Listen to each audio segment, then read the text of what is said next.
Chapter 1 doctor APJ Abdul Kalam. सब कुछ खोकर भी अगर आप में कुछ करने की हिम्मत बाकी है तो समझ लीजिए आपने कुछ भी नहीं खोया। ऐसा कहने वाले भारत रत्न सम्मानित और एक महान वैज्ञानिक डॉक्टर एपीजे अब्दुल कलाम जनसाधारण में राष्ट्रपति और भारत के मिसाइल मैन के नाम से मशहूर है। उनका पूरा जीवन ही भारत को एक शक्तिशाली देश बनाने में पूरा हुआ। साइंस एंड टेक्नोलॉजी में डॉक्टर अब्दुल कलाम का योगदान हम शब्दों में बयां नहीं कर सकते।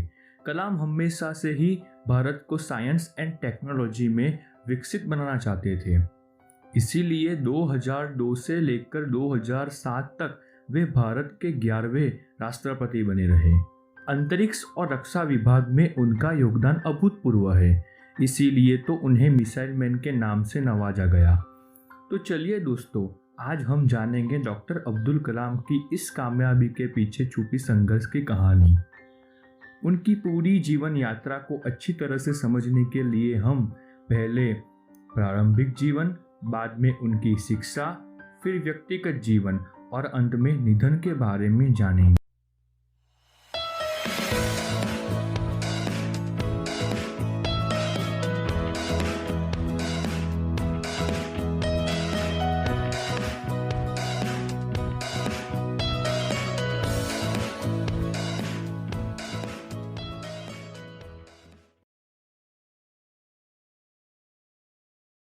डॉक्टर अब्दुल कलाम का जन्म 15 अक्टूबर 1931 को तमिलनाडु के रामेश्वरम में जैनुलाब्दीन और आसी अम्मा के यहाँ हुआ था।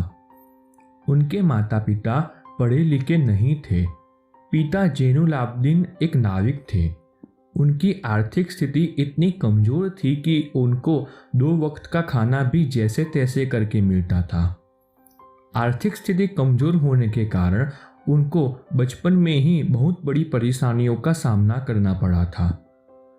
अब्दुल कलाम ने अपने परिवार को आर्थिक सहायता देने के लिए स्कूल से आने के बाद न्यूज़पेपर और मैगज़ीन बेचने का काम शुरू किया। पढ़ाई के साथ साथ काम करने के बावजूद भी वे अपनी पढ़ाई में पूरा ध्यान लगाते थे। एक बार की बात है, अब्दुल कलाम जब 5वीं कक्षा में थे तब उनके अध्यापक उन्हें पक्षी के उड़ने के तरीके की जानकारी दे रहे थे, लेकिन जब छात्रों को समझ नहीं आया तो अध्यापक उनको समुद्र तट ले गए, जहां उड़ते हुए पक्षियों को दिखाकर अच्छे से समझाया। इन्हीं पक्षियों को देखकर कलाम ने ये तय कर लिया कि उनको भविष्य में एरोनॉटिक्स में ही जाना है। हालांकि अब्दुल कलाम ने अपने स्कूल की पढ़ाई पास के ही एक साधारण स्कूल से पूरी की थी।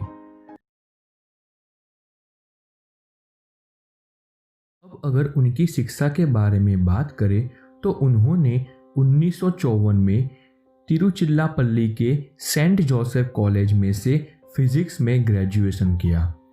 उसके बाद 1960 में मद्रास इंस्टीट्यूट ऑफ टेक्नोलॉजी से एरोनॉटिकल इंजीनियरिंग प्राप्त किया।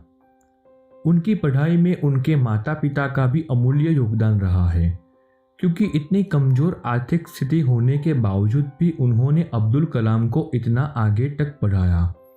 अब्दुल कलाम को पढ़ने लिखने का बहुत शौक था और वे कभी कभी एक सीमित काम तक बंधे नहीं रहते थे। कुछ ना कुछ सोचते रहते थे और नया नया करते रहते थे। 1962 में वे भारतीय अंतरिक्ष अनुसंधान संगठन इसरो में आए, जहां उन्होंने सफलतापूर्वक कई उपग्रह प्रक्षेपण परियोजनाओं में अपनी भूमिका निभाई। 1972 में अब्दुल कलाम को परियोजना महानिर्देशक के रूप में भारत का पहला स्वदेशी उपग्रह SLV-3 प्रक्षेपास्त्र बनाने का श्रेय हासिल हुआ।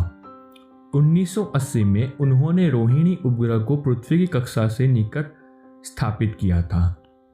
जुलाई 1992 में से लेकर दिसंबर 1999 तक कलाम रक्षा मंत्री के विज्ञान सलाहकार तथा सुरक्षा शोध और विकास विभाग के सचिव थे।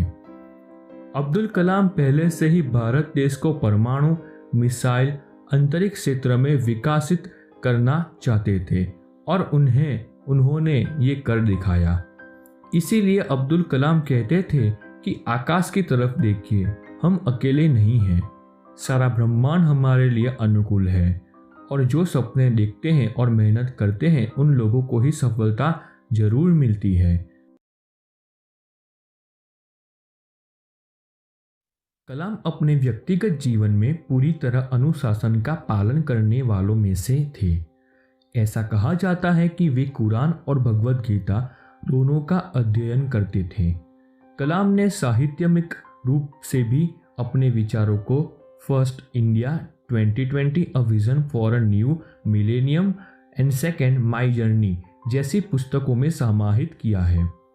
उन्होंने विंग्स ऑफ फायर नाम की अपनी ऑटोबायोग्राफी भी लिखी है। कलाम 2002 में राष्ट्रपति पद पर नियुक्त हुए और 2007 तक उन्होंने अपना कार्य बखूबी निभाया। भारत को महाशक्ति बनने की दिशा में कदम बढ़ाते देखना उनकी दिली चाहत थी। बच्चों और युवाओं के बीच डॉक्टर कलाम अत्यधिक लोकप्रिय थे।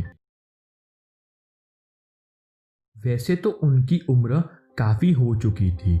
इस समय में आमतौर पर लोग आराम करने का सोचने लगते हैं, मगर अब्दुल कलाम ने कई जगहों पर प्रोफेसर के तौर पर कार्यरत रहे और युवा पीढ़ी को मार्गदर्शन देने में अपना समय निकालने लगे।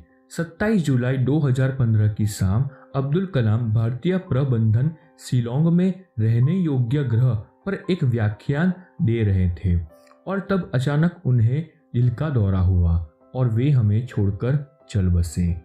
आज अब्दुल कलाम हमारे बीच जीवित नहीं रहे, मगर ये मिसाइल मैन हर एक भारतीय के दिल में हमेशा जीवित रहेंगे।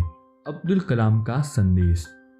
युवाओं को मेरा संदेश है कि अलग तरीके से सोचो, कुछ नया करने का प्रयत्न करें, अपना रास्ता खुद बनाएं, असंभव को संभव बनाएं। दोस्तों याद रखें, ये हमारे मिसाइल मैन का संदेश है।